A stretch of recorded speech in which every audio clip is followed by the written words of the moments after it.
7 साल के living relationship के बाद आज वो घड़ी आ ही गई थी जब निधि के रिश्ते को अब एक नाम मिलने वाला था। उसकी शादी की तैयारी जोरों शोरों से चल रही थी। सारे रीति रिवाज निभाए जा रहे थे। चारों तरफ शादी का शोरगुल था कि अचानक ही इसी शोरगुल के बीच किसी दो लोगों में बहस होने लगी। दरअसल निधि घर से बाहर जाने के लिए दादी से बहस कर रही थी।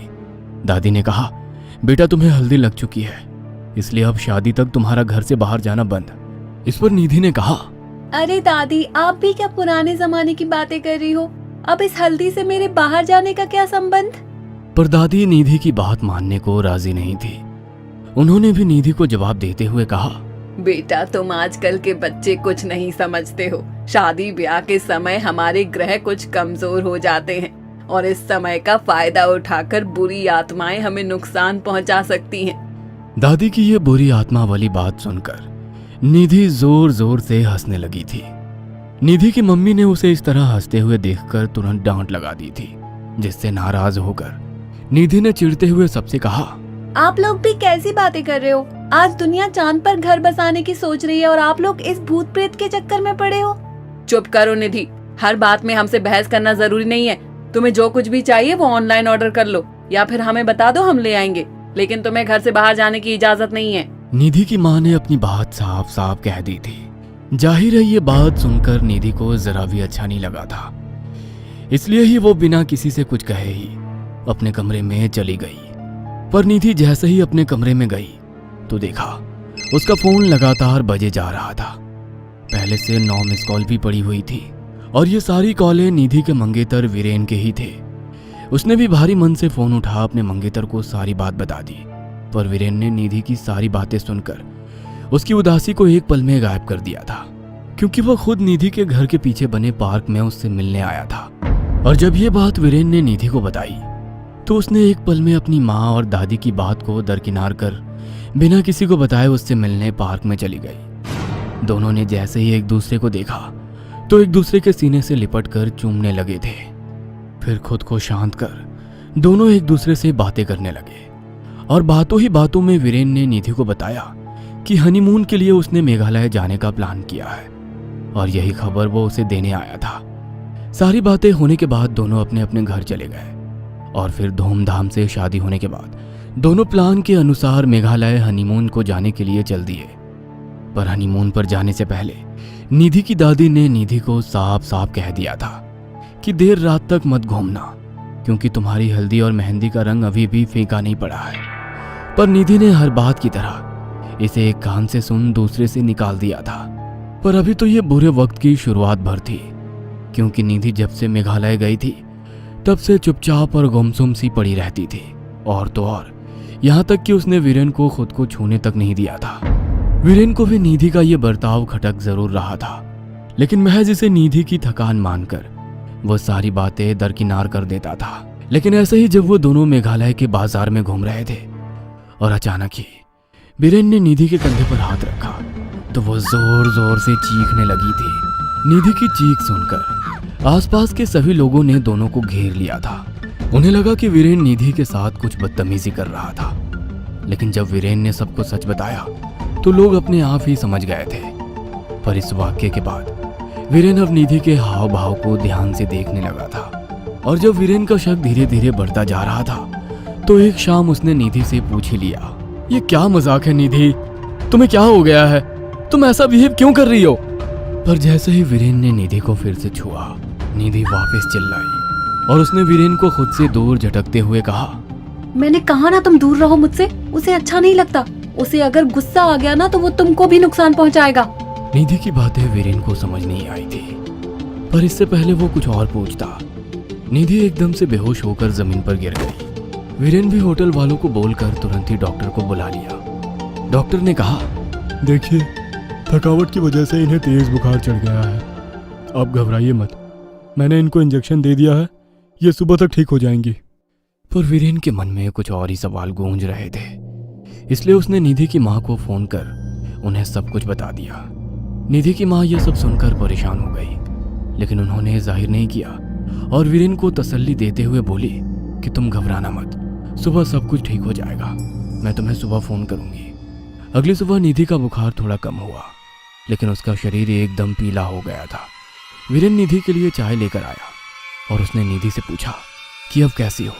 तभी निधि ने जोर से वीरेन को धक्का मारा और चिल्लाने लगी और थोड़ी देर में फिर से बेहोश हो गई। होटल में निधि की यह हालत देखकर कुछ लोगों ने तो बातें भी करना शुरू कर दिया कि इस पर किसी प्रेत आत्मा ने कब्जा कर लिया है। वीरेन इन सब बातों पर विश्वास नहीं करता था, लेकिन अब दूसरी तरफ डॉक्टर ने भी हाथ खड़े कर दिए थे। डॉक्टर ने निधि को नींद का इंजेक्शन दे दिया और वीरेन को जल्द से जल्द अपने घर वापस जाने की सलाह दी। वीरेन भी निधि को नींद की हालत में वापस उसे उसके घर ले आया था। इधर दादी ने पहले ही अपने पुरोहित को बुला लिया था और निधि के घर आते ही सबसे पहले पूजा शुरू हो गई थी। पूजा शुरू होते ही निधि छटपटाने लगी। पुरोहित जी ने उसके बाल बांधने के लिए कहा। वीरेन ने जैसे ही उसके बालों को पकड़ा, वैसे ही निधि ने वीरेन को जोर से धक्का दिया, जिससे उसका सर दीवार में जा लगा और उसके सर से खून गिरने लगा था कि तभी निधि ने सबको सुनाते हुए एक मर्दाना आवाज में कहा, क्यों बांध रहे हो इसके बालों को? इसके बालों ने ही मुझे इसका दीवाना बना दिया है। निधि के मुंह से यह सब सुनते ही सबका शक एक पल में यकीन में बदल गया था और अगले ही पल पुरोहित जी ने अग्नि में आहुति डालकर जोरों से मंत्र बुदबुदाए और फिर निधि के जिस्म पर कब्जा की हुई आत्मा से पूछा, कौन है तू और क्यों इस बच्ची को परेशान कर रहा है? बोल बोल, वरना तुझे हमेशा हमेशा के लिए एक बोतल में कैद कर दूंगा। पुरोहित की बात सुनकर निधि ने मर्दाना आवाज में रट हुए बस इतना कहा, मैं राजकुमार। ये नाम सुनते ही निधि के माता के पैरों तले जमीन खिसक गई थी।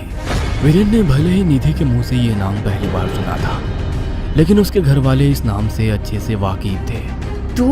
तू अब क्या लेने आया है? तुझे तो हम कानपुर में छोड़ आए थे ना, तब मन नहीं भरा था क्या तेरा, जो अब दोबारा मेरी बेटी को परेशान करने चला आया है? तेरी बेटी को पाने के लिए मैं जिंदा से मुर्दा हो गया, बहुत तड़पा हूँ इसके लिए।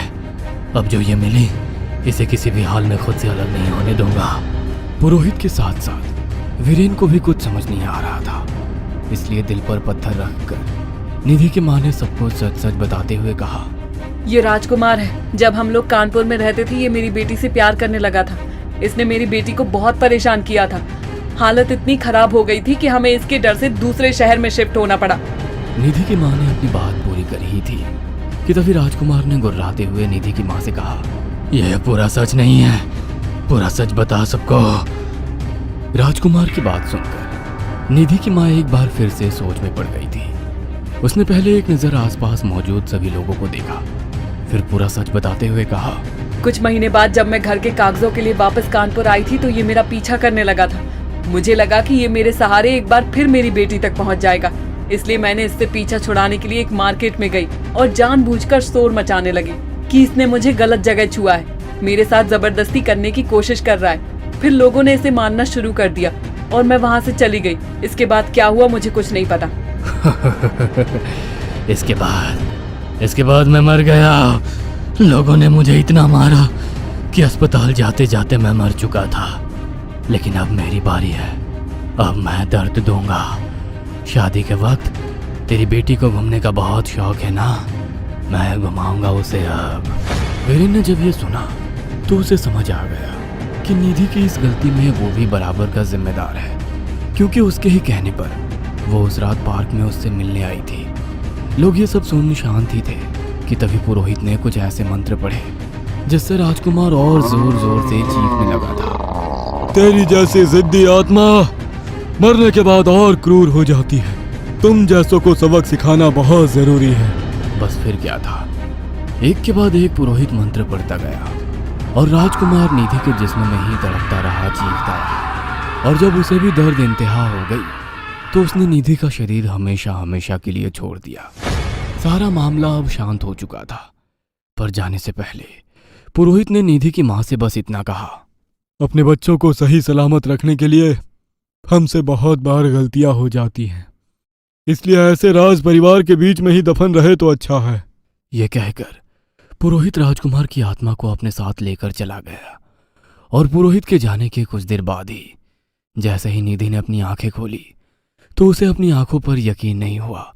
वो अपने आप को अपने मम्मी के घर पर देखकर हैरान रह गई और जैसे ही उसकी नजर वीरेन के सिर पर लगी चोट पर गई तो उसने तुरंत पूछा, ये चोट तुम्हें कैसे लगी? तभी वीरेन ने उसे कहा, कुछ नहीं जाने मन, यह तो तुम्हारे एक अनोखे दीवाने की देन है। वीरेन की ये बात सुनकर सब लोग हंसने लगे थे और वीरेन और निधि ने एक बार फिर प्यार में एक दूसरे को गले लगा लिया था।